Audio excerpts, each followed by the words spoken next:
சாய் பக்தர்களுக்கு என் அன்பு வணக்கங்கள். ஓம் சாய்ராம்.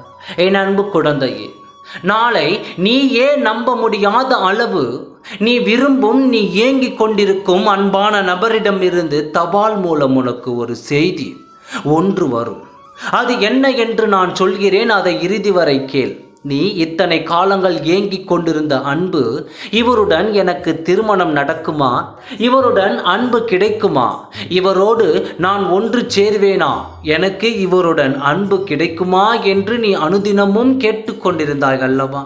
உன் கோரிக்கைகளும் நீ வேண்டுதல்களும் இன்றி நிறைவேற்றப்பட்டது. இன்று என் ஆசீர்வாதங்கள் அனைத்தும் உன்னை வந்து சேர்ந்து விட்டது. இன்று இரவுக்குள் நீ எதிர்பார்த்த நபரிடம் இருந்து நீ எதிர்பார்த்த ஒரு நல்ல செய்தி வரப்போகிறது. இதை நான் அறிவேன், நீ அறிய வேண்டும் என்று தான் உன்னிடம் நான் சொல்லிக்கொண்டு இப்பொழுது இருக்கிறேன். மகிழ்ச்சியோடு நம்பிக்கையோடு நான் சொல்வதை உன் மனதார ஏற்றுக்கொண்டு நீ தயாராக இரு. இன்று இரவு உன் அன்பானவர், நீ ஏங்கும் உன் அன்பு உனக்கு கிடைக்கப் போகிறது. நீயே மிகவும் ஆச்சரியப்படும் அளவிற்கு அவர் அதை தெரிவிக்கப் போகிறார். உன்னிடம் உன் ஏக்கங்களும் உன் மனதின் வலிகளும் இன்று ஆற்றப்படும். இனி உன் வாழ்வில் வலிகளும் வேதனைகளும் இருக்காது. உன் துணையுடன் சேர்ந்து நீ மகிழ்ச்சியாக வாழும் வாழ்வே உன்னிடம் இருக்கும். உன் துணை உன்னிடம் அன்பாகவும் பாசமாகவும் நடந்து கொள்வார். நீ கேட்ட உன் துணையை உன் அருகில் நான் விட்டு செல்வேன். நீ மகிழ்ச்சியோடு வாழ தயாராக இரு. நீ என்னிடம் வேண்டியதை நான் நிறைவேற்றி தருகிறேன். இன்று இரவுக்குள் நீ விரும்பிய நபரை சந்திப்பாய்.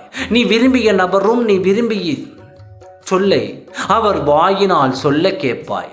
நீ மகிழ்ச்சியில் துள்ளி குதிப்பாய். உன் சாயப்பா பார்த்து ரசிக்கப் போகிறேன். உன் வாழ்வு மலரப் போகிறது. நீ வாழ்வாங்கு வாழப் போகிறாய். வெற்றியை தொடும் அளவு அனைவரும் அண்ணாந்து பார்க்கும் அளவிற்கு நீ வாழப் போகிறாய்.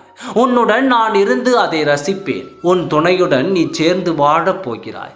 அதற்குத்தான் உனக்கு அவர் தபால் மூலம் கடிதம் ஒன்றை எழுதி அனுப்பியிருக்கார். சந்தோஷமாக அதை பெற்றுக்கொண்டு நிம்மதியாக அவருடன் வாழச் செல். ஓம் சாய்ராம். நன்றி, வணக்கம்.